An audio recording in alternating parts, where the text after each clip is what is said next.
آپ کو ہم خبر دیتے ہیں، آرمی چیف کہتے ہیں پاک فضائیہ میں جدید ترین لڑاکا طیارے J-10C کی شمولیت سے ملک دفاع ناقابل تسخیر ہو گیا ہے۔ پاکستان ایئر فورس کی ایک تقریب میں بطور مہمان خصوصی آرمی چیف نے مزید کیا کہا، جانیں گے اپنی نمائندے خصوصی سمیرہ خان نے ہمیں جوائن کیا ہے۔ جی سمیرہ، چیف کا کیا کہنا تھا؟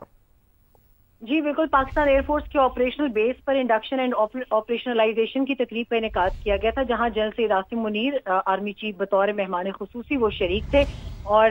سربراہ ایئر چیف مارشل PAF کے سربراہ air chief marshal Zaheer Ahmed Babar Sidhu نے ان کا استقبال کیا تھا۔ یہاں پہ نمائش تھی سب سے پہلے PAF کے نئے جتنی بھی انڈکشن تھی ویپن سسٹم کی اور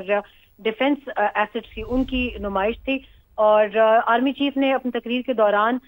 یہ خراج تحسین پیش کیا PAF کی تمام تر صلاحیتوں کو بھی، اور ان کو یہ بھی بتایا گیا کہ centre of excellence case for air mobility and aviation safety, college of air defence اور air power centre of excellence کی بحالی کے ساتھ ساتھ national aerospace science and technology park کے آپریشنلائزیشن نے PAF کو ابھرتے ہوئے چیلنجز سے باخبر رہنے کی صلاحیت فراہم کی ہے۔ انہوں نے ملک کے ناقابل تسخیر دفاع کو یقینی بنانے کے لیے سائبر اور جتنی بھی ایئر اسپیس ٹیکنالوجیز کے ابھرتے ہوئے ڈومینز میں PAF کی جانب سے حاصل کی گئی پیش رفت پر ان کو خراج تحسین پیش کیا۔ آرمی چیف نے اپنی تقریر میں جدید ترین ہتھیاروں کے نظام کو شامل کرنے میں PAF کی آپریشنل تیاریوں کی تعریف کی، جو خطے میں طاقت کے توازن کو یقینی بنانے میں اہم کردار ادا کر رہی ہے۔ مقامی یعنی انڈیجنس اور انسانی وسائل کی ترقی کی اہمیت پر بھی چیف نے بہت زور دیا۔ ٹھیک ہے سمیرہ، آپ کا بہت شکریہ تفصیلات کے لیے۔ J-10C کی شمولیت سے ملک دفاع ناقابل تسخیر ہو گیا ہے۔ پاکستان ایئر فورس کی ایک تقریب میں بطور مہمان خصوصی آرمی چیف نے مزید کیا کہا، جانیں گے اپنی نمائندے خصوصی سمیرہ خان نے ہمیں جوائن کیا ہے۔ جی سمیرہ، چیف کا کیا کہنا تھا؟ جی بالکل، پاکستان ایئر فورس کے آپریشنل بیس پر انڈکشن اینڈ آپریشنلائزیشن کی تقریب کا انعقاد کیا گیا تھا، جہاں general Syed Asim Munir army chief بطور مہمان خصوصی وہ شریک تھے، اور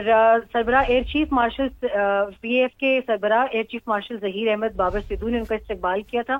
یہاں پہ نمائش تھی سب سے پہلے PAF کے نئے جتنی بھی انڈکشن تھی ویپن سسٹم کی اور ڈیفنس ایسٹس کی، ان کی نمائش تھی، اور آرمی چیف نے اپنی تقریر کے دوران